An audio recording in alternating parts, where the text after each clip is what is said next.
Looks like we are good to go. Watch your foot there. That sound will get picked up. Okay.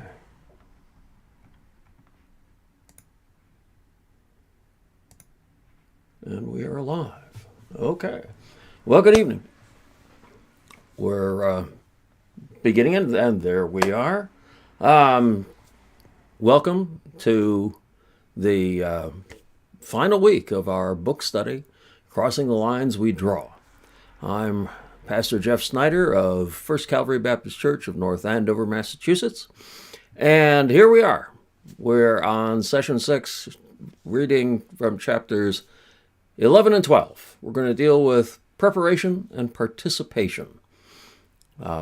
We have covered a lot of ground over the past 6 sessions on how we can be bridges across divides rather than being a part of the problem. How we can reach out to others who have been divided into small groups and try to overcome antagonism. And we begin with preparation. We have to prepare for dealing with divisions. Just like in Matthew 25:7, the wise bridesmaids, they got up, they trimmed their lamps, they were ready for the arrival of the groom, they were prepared. And we have to prepare as well. We have to prepare for the divisions we're going to face and how we're going to overcome them. And that is always going to be a challenge, and it's always going to take time. We have a number of strategies available to us. Asking questions. When someone approaches you from an adversarial place or a place of arrogance, one of the first things to do is ask questions. Seek for the definition of terms, because often different groups use terms in different ways. They can mean entirely different things than what you're used to. So ask them for definitions of that. Be open. We need to study the issues themselves. We need to develop friendships with people who think differently from the way we think, so that we can understand them better, so we can empathize with them. These are all ways to help depoliticize a situation that we find ourselves in and being more constructive people. We need to be discussing subjects instead of arguing over them. We need to learn to listen for understanding, not just for our next point of argumentation. And we need to be de-escalating heated conversations, fostering constructive communication. So, we're living today for the future. We're trying to be the architects of a better tomorrow. What we do today is connected with the past, the present, and the future. We can react to what has happened in the past, we can live in the present, and we think and work towards a better future for everyone. Now, we can't wait too long to prepare. There's a lot going on right here, right now. Like the foolish bridesmaids who were running off to get oil for their lamps after the groom has already arrived, and that doesn't work out very well for them. So we need to be prepared before we have encounters with other people. We can't prepare once the encounter has begun. We must do our work ahead of time, like we're doing right now. These class sessions are a form of preparation, getting us in the proper mindset and educating us in the right way to hold constructive conversations, to avoid the kinds of name-calling, the kind of othering of people that eventually leads to violence, which we want to avoid. We'll do all this work ahead of time, and like the wise and the foolish bridesmaids, we all need to sleep. We can't be vigilant all the time, but we do have to be vigilant when we're awake, when we're rested. We need to be present, and we need to be mindful that God is at work in our world and in our lives, and to follow the ways that God would lead us. And it's so easy to get distracted here in life in the 21st century. There's so many things in the news, and we are bombarded with a 24/7 news cycle. And there's so much material coming from incredibly biased points of view. It's really hard to sort things out. Mass shootings, for instance, lead to all sorts of distracting, polarizing arguments about from one side or the other on the issue, and there's an answer to all this. This is God's world. We are a part of it. We have a calling, and we have the tools to react. We are to work to bring peace into the world and to work against war and violence. We can speak words of love and reconciliation wherever we find division. We can speak out against hate speech. We can make sure people know that that's wrong, that the rise of anti-Semitism is not a positive event in this world and must be pushed back against in a calm and rational manner. We can prepare. We can also make progress. We can reduce violence. We can be agents of peace. We can live in a state of expectation. Hey, Sherry, I'm glad to see you're with me tonight. And the comments are working. I finally figured it out. In our very last session, I figured it out. So if you're joining us, and it looks like we have 2 people viewing right now, please say hello. Let me know you're here.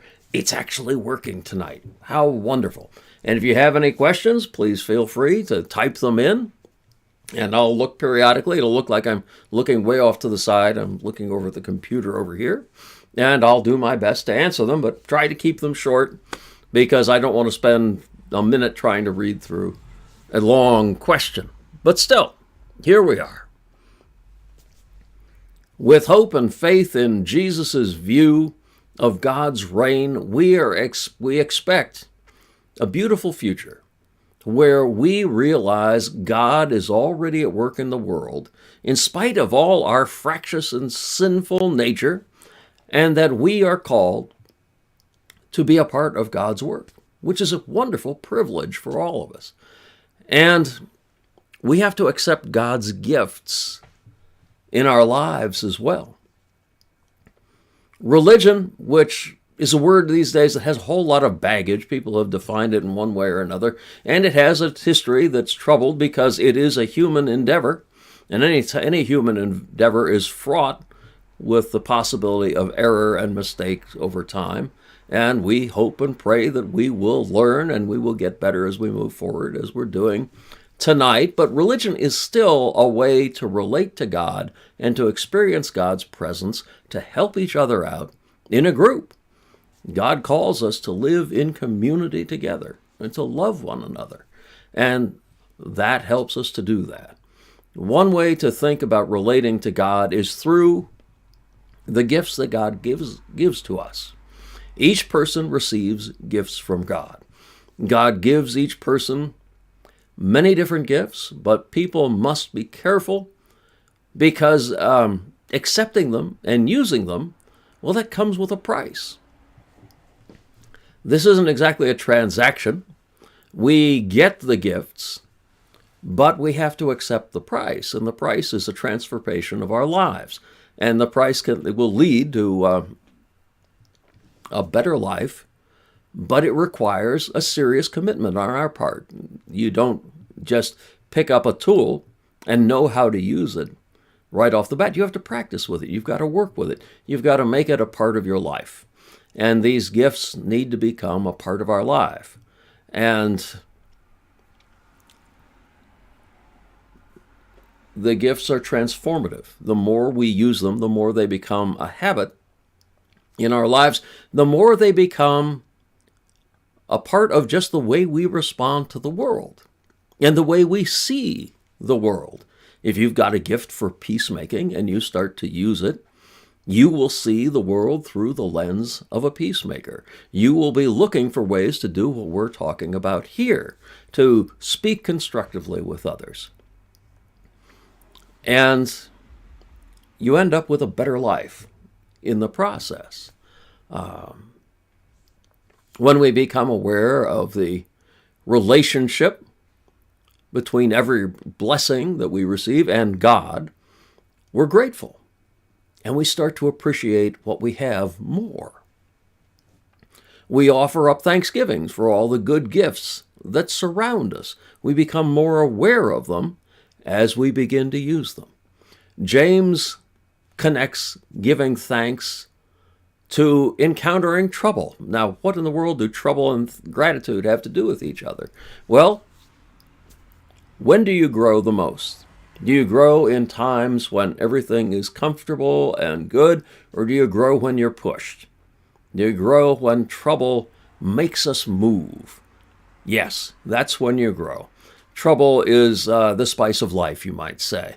It's an incentive to move forward, to find a way out of trouble, to learn from our experiences, to grow as people. When we face down difficulties, we become more grateful. And we're more grateful for the easy times when they come, knowing that they're only there for a while and that trouble will come up again. But we'll also have more assurance that if we faced down trouble in the past and God was with us each time we did that, that God will be with us in the future and we will be able to face down those troubles again. Troubles help us to know when things are good. If things were never bad, well, then things would just be in stasis and you really wouldn't know the difference. But because we have times of trouble and we've got times of peace, we understand how precious those peaceful times are. Moving forward in our faith comes when we give thanks to God for everything that we have. And to move forward in faith, well, that first word there, move, gives you an indication of what must be done. We have to act. You don't grow in faith without acting. You have to make an intentional move.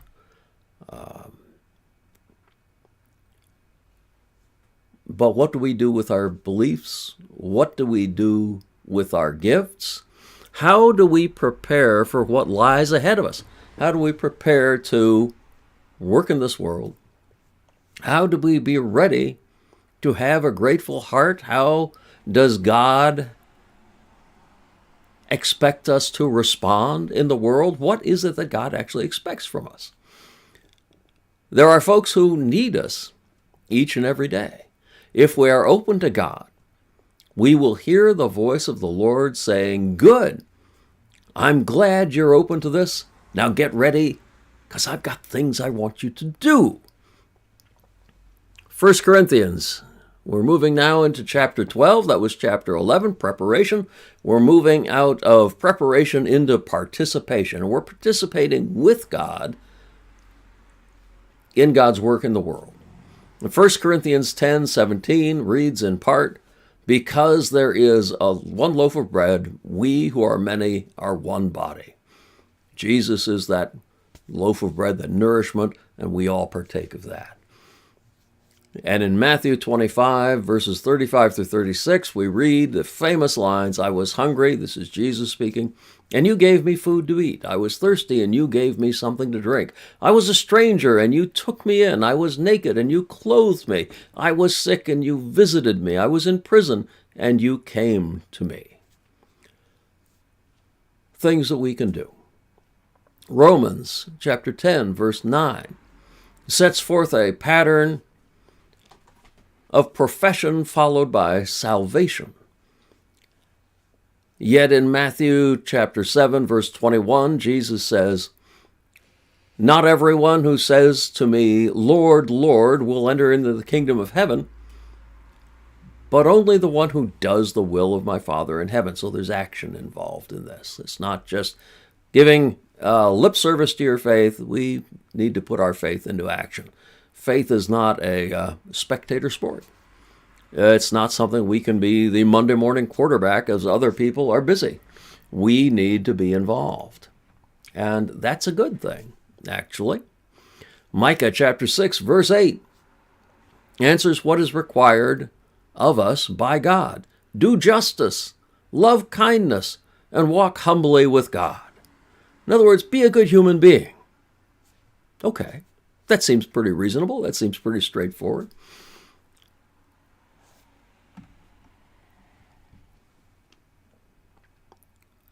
The Bible points us towards a better understanding of God and what God wants us to do in the world. We have to be careful, though. You can't turn everything in the Bible, which is written to particular people at a particular time, dealing with particular issues. You can't say that everything that you run across is something universal. Like, some people should always wear hats. Yeah, it was dealing with one church and one group at one time. Certain people shouldn't speak up during the worship service. One group, one people, one situation. Not everything is something universal. We have to be careful about that.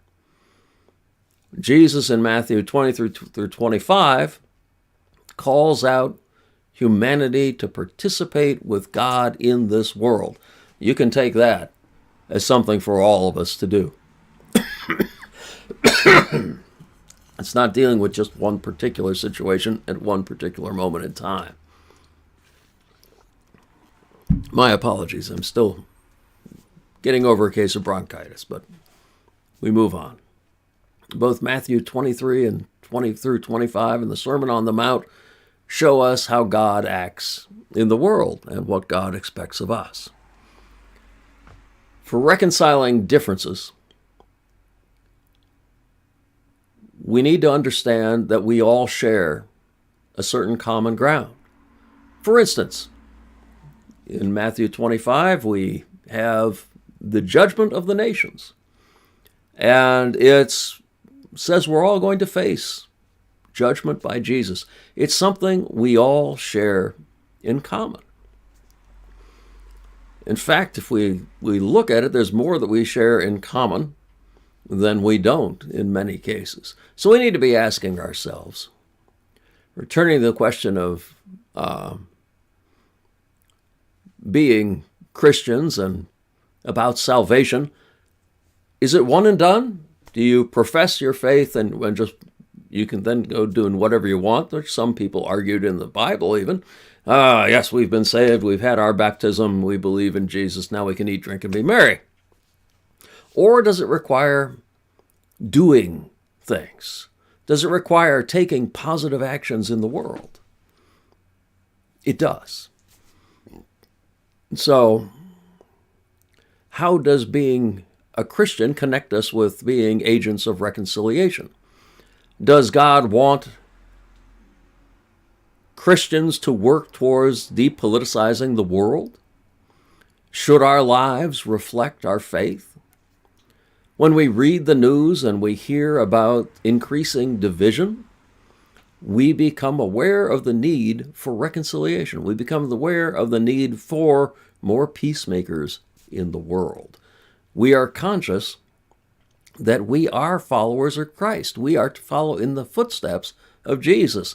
The origin of the term Christian was little Christ, and we adopted that. It was first considered a term of ridicule. Was it a way you make fun of these people and hope to other them and set them aside, to marginalize them? We said, no, that is who we are. We are followers of Christ. So we should try to be like Jesus. We should try to act in the world like Jesus. And that means bridge building. That means reaching out to others, particularly those who have been marginalized in the world, those who are being othered. How can we help them? How can we try to bring others into that fold as well?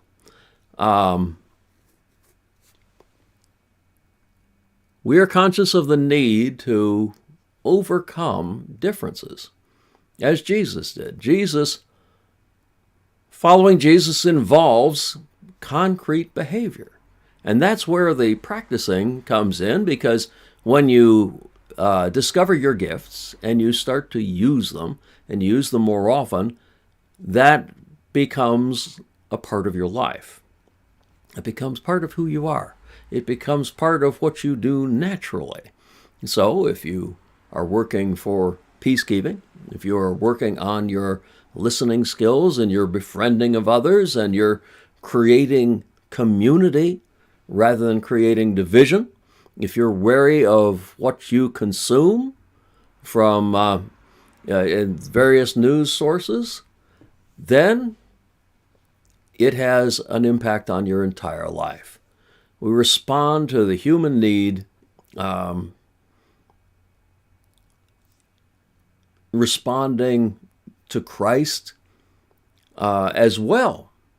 When we help others, we're responding to what Jesus did. And when we fail to do so, when we turn inward, when we become selfish and fearful, we're actually turning away from Jesus and Jesus's way of being in the world.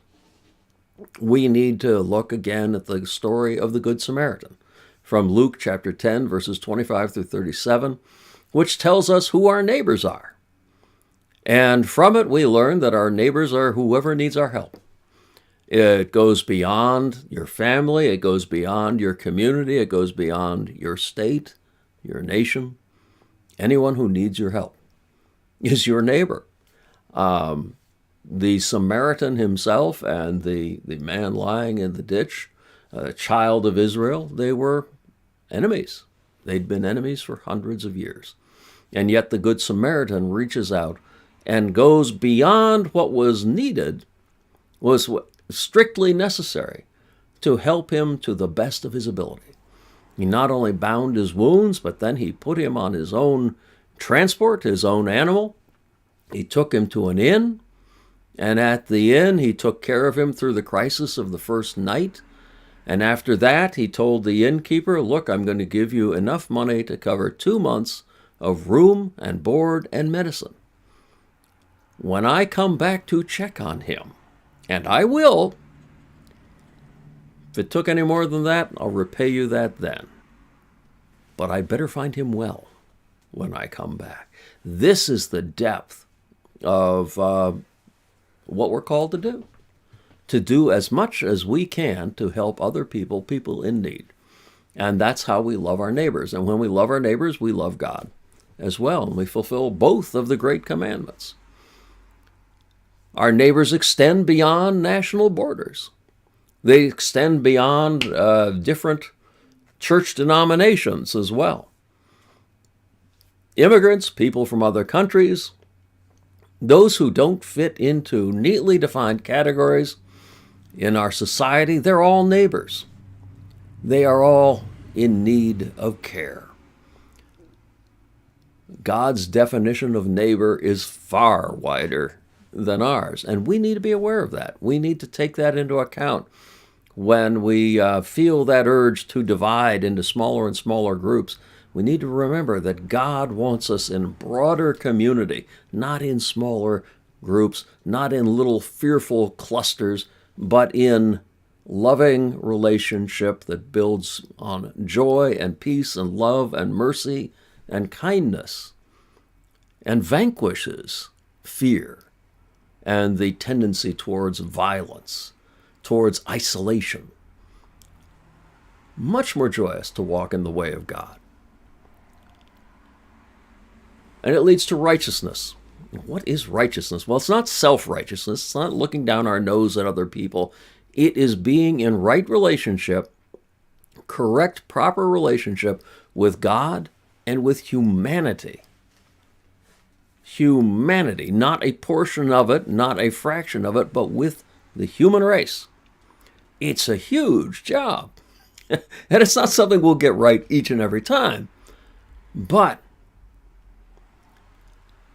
the righteous stand out by their actions and by their attitudes, by the way they see the world. Matthew de-emphasizes a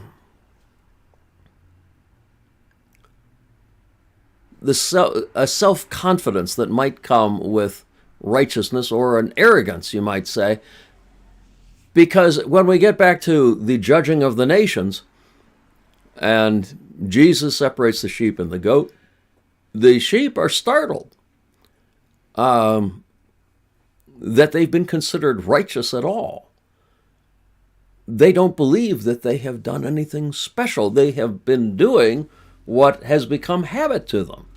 They have been doing what has become second nature because they've done it so often, so much. This is just the way they live in the world. God has been at work in them. And their consciousness of themselves and of God's expectations, it has become second nature and has led them to take particular actions in their lives, feeding the hungry, clothing the naked. These actions lead them lead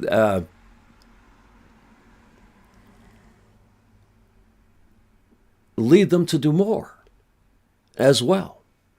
They take action not to earn some salvation down the road, but because of their consciousness of what Jesus wants of them, and that they are followers of Jesus, therefore they will do these things. What Jesus talks about is our actions in this life. He uses common reference for his listeners, the sheep and the goats. Those are familiar to the people of the day. And if you have done well, you're sheep. Well done, good and faithful servants. And the decisions we have to make each day are whether we want to be sheep or goats on that day. The goats are the selfish crowd. They are divisive. They're the splitters. Whereas the sheep are those who work for unity, those who work to help their neighbors, not just themselves. Both sheep and goats end up being surprised on Judgment Day, as a matter of fact.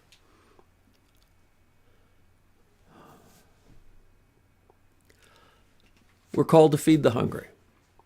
Just let's look at that as an example. We're not called to ponder whether or not somebody is worthy of being fed. That's not our job, whether they deserve it or not. As one scholar put it, I can't afford to deny Christ a sandwich when he's hungry. That's an interesting way of looking at it, isn't it? It takes the trying to decide whether or not someone's worthy of some help right out of the equation. I wouldn't want to miss the opportunity to help Jesus. As Jesus says, whatever you've done for the least of these, my children, you have done for me. So it's good to look at it from that perspective. We can be conscious of Jesus every day. We can be aware of God's expectations on our lives. Some days, we won't do nearly as well as others. Some days we'll be provoked and we'll get angry and we'll say things that we shouldn't say. But the great thing about it is we get to go to sleep that night. We get to start over in the morning. And on the next day, we might very well do the work of sheep again. We might get back on track. Maybe we will do some good someday for someone who doesn't deserve it. So what? Big deal. Maybe we will do something for Jesus in disguise. That is a big deal. We can stop worrying about who is a Christian and who is not. Let's leave that up to God. That God is judge. Jesus said, I'll handle that. You don't worry about that. And I prefer to take Jesus' judgment over my own because I know Jesus loves everyone, which is wonderful. I want to take the last couple of minutes to look at another facet of this. And arrogance can set our teeth on edge. And what is it when somebody, you know when someone is arrogant, when they're talking down to you, but why? Why are they doing it? Well, they're doing it because they're afraid. They're afraid they'll be caught out. They're afraid they'll be seen as less than they hope they're seen to be. So they're living in fear. And it makes them cranky. It makes them arrogant. It makes them belittling of others. I saw a man destroy his own presentation at an archaeological conference many years ago when he made the arrogant quip about stratigraphy. And stratigraphy is something that's just about as basic in the field as it gets. You cannot interpret what you're digging if you do not understand stratigraphy. Everyone in the room was a professional archaeologist. Everyone in the room understood stratigraphy. And he says, if you don't know what stratigraphy is, I don't have time to explain it to you. That was an arrogant statement. The emotional temperature in the room dropped by about 20 degrees. And honestly, I don't remember another thing he said, because that comment was so arrogant and so insulting. But how do we help somebody who's arrogant? Well, you listen carefully to what they're saying. You ask a lot of questions. You try to respond calmly without being provoked by what they are, the way they're saying what they're saying. And if it goes well, you'll help diffuse the situation. You'll help have a better conversation with them, and you'll get to leave with your temper intact, knowing you've done what you could in that particular situation, in that particular moment. And perhaps you will be reducing that individual's level of fear, and they'll move forward a little less defensively over time. That's just one of the ways in which we help other people. Now, I want to thank you for having come with us, having been part of this over the last 6 sessions. And whether or not you're watching live or you're showing up at some other time, I'm delighted that you came on this journey.